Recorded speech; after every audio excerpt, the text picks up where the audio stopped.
Today, I'm ordering the mandatory closure of all non-essential workplaces in the province of Ontario.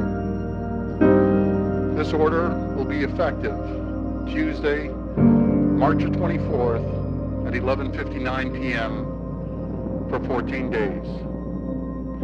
The next 36 hours will give non-essential businesses the chance to adapt and prepare.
We will and we must take all steps necessary to slow the spread of COVID-19. The health and safety of every Ontarian must come first.